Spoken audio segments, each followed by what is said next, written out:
Hey y'all, welcome back. Join me as I walk you through another tutorial. So you guys always know I jump straight into my videos. So here I'm just showing you some of the supplies that I'm going to be using. That white container is going to be like your 3D molding gel. And then I have my practice finger. I have this cuticle pusher that I'm going to be using to be scooping up the products. And then I have those two little tools that I'm going to, with the blue tips, that I'm going to be using to manipulate the gel and form my flower to my liking. So here I'm just inserting a nail tip into my practice finger, and then I'm going to start by polishing it with a base color. You're more than welcome to use whatever base color you would like, but since I'm going to be working with white molding gel, I just thought it would be better that I use red so that it could kind of pop more. And let's get into it. So for today's video, I'm going to be executing two different styles of 3D flowers that I tend to do on myself or that I like to do on clients. And I actually like mine a very specific way. So I've seen like people do them like really big and like kind of overlapping the nail. That's not really my style. So mine is more kind of like petite, kind of small. It's not overbearing for the nail and things of that nature. But you guys are going to see that once we get to that part. By the way, guys, I love this finger. I would highly recommend this finger if you are looking to practice more. This finger is so realistic. It's crazy. It has like a skin like texture and feel to it. And then it's also very good at like molding, like I don't even want to say molding, but like you can really manipulate the finger however you want to. So like, people don't always have straight fingers. They kind of have their fingers are kind of bent or kind of like curved to the side and things of that nature. This finger is perfect if you kind of like want to work on applying tips straight and things of that nature. I ain't trying to get sidetracked, but I just wanted to throw that in there. Anyways, now that we have our base color cured, we're going to get started on 3D flowers. So I think this product is really cool. If you need to find this product, you can find this product online or probably like at a nail store.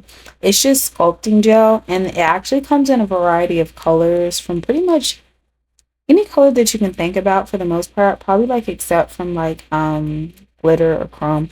I don't know, I haven't looked into it, but I have seen everything from like white, red, black, pink, yellow, purple, blue, things of that nature. Pretty much like primary colors and things of that nature. Anyways, so the cool thing about this product is I want to say is kind of like a non-stick. So you can pick it up with your fingers and it's not going to be slimy or anything like that. So not so much with gloves. From my experience, when I have tried to manipulate this product with gloves, it has got caught on the gloves and I could not actually roll it and manipulate it the way that I need to.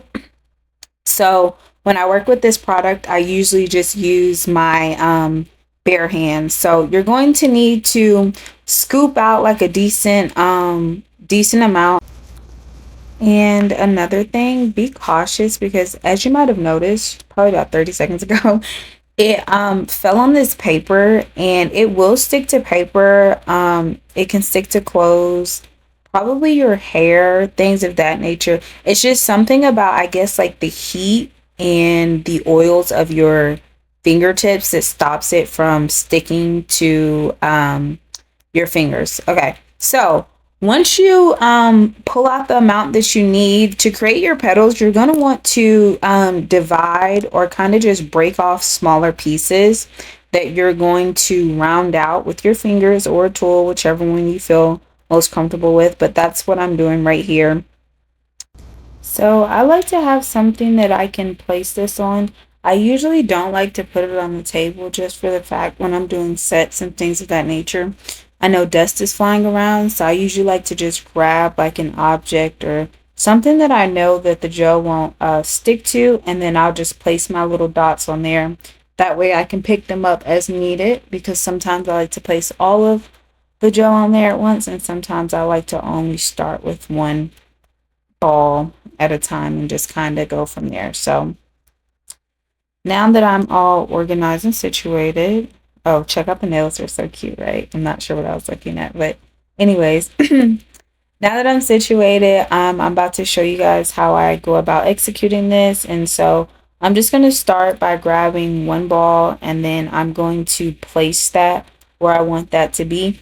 This design that I'm going for is going to be a 3-petal flower. So it won't be a complete flower. It's just kind of like a partial. So you're going to want to place that ball where you want it to be, and then you're going to take your sculpting tool and you're going to kind of slightly press into that ball to kind of expand it and place these lines in the middle, if that makes sense. If you're kind of doing this as I'm walking you through it, it'll make sense because you can observe up close and personal. But basically what I'm trying to get at is that these tools, each tip is kind of different. Like the pack that I received that I ordered offline, I believe it came with like 5 of them, and all of the tips are different. Some of them are a lot smoother, some are more rigid. It just kind of depends on what look you're going for. So I've already pressed out my petals, and this last little step that I like to take before I place my gems on is kind of thinning out or kind of creating like this natural petal look. Okay, so I like the way that things are looking. So before I cure this, I'm going to move on to the next step. You're more than welcome to cure this first, but for some reason, I just usually like to apply my rhinestone before I cure it. So that's what I'm doing here. I'm going in with this rhinestone glue, and I'm just going to put a very small amount because I don't want the glue overspilling onto the sculpture gel, which can happen if you put too much. So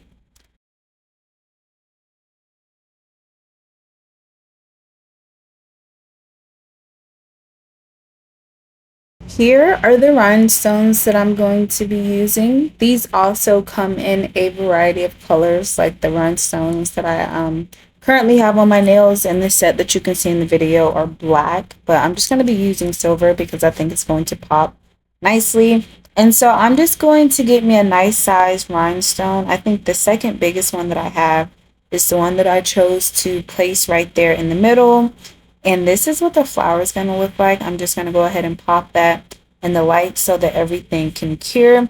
I would say a good 30 seconds at least will be good to solidify everything. And then this is the final outcome of this 3D flower. And now we can move on to the second one.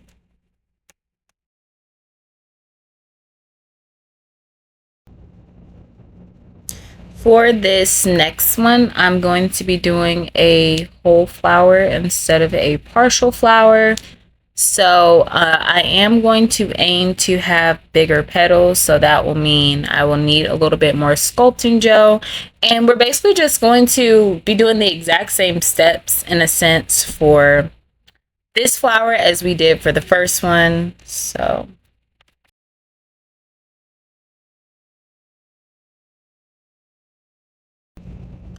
this time around, I'm going to need 5 petals instead of 4.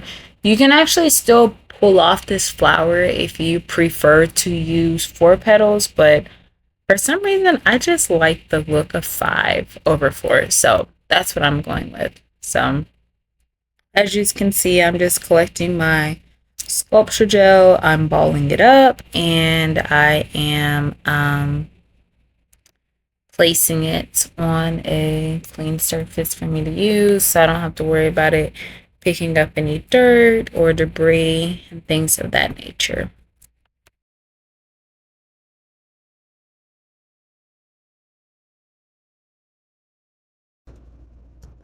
Let's get started. So to make sure that I have enough space, I'm going to place all of my balls on the nails at one time. So it just kind of gives me like a blueprint of what I'm working with, and that way I don't have to worry about not having enough space or just whatever issues I could potentially run into. It just kind of eliminates all mistakes. So as you can see, I think you can kind of get the gist of what I'm going for. So now that I have all of those on there, they look so cute. I'm going to go in with my tool and I'm just going to repeat the same process. After I get this sculpture gel off my tool. So just be mindful to try to keep a clean working space because products can get everywhere when you're doing art and they can kind of get in the way. So back on topic. So I'm just going straight down the middle and I'm just slightly pressing that sculpture gel until it expands into the size petal that I desire. So I know you guys can't really see like really, really close, but you can kind of just get the gist.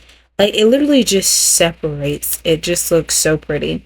Okay, and so then after you do that, you just kind of go in and do your own thing. Like you just want to expand it to your liking. Like you might only like one line right down the middle, or you might feel like the petals should have like three, four lines, like, or they might be kind of considered ridges. It just depends how you look at it. But and then as usual, I like to go in with this particular brush. You can not this brush, sorry, this particular tool and just pull that product right to the center where my rhinestone would go. But for this particular one, I'm actually not going to be putting a rhinestone. I'm just going to leave it as is because I just wanted to show you guys both aesthetics of the flower. And I am in love with the way that this came out. I like it. I hope that you guys like it. If you guys have any like recommendations or tips or things that you would like to see me do, you're more than welcome to comment and let me know, and I can take those things into consideration and see you guys in the future. Thanks for watching.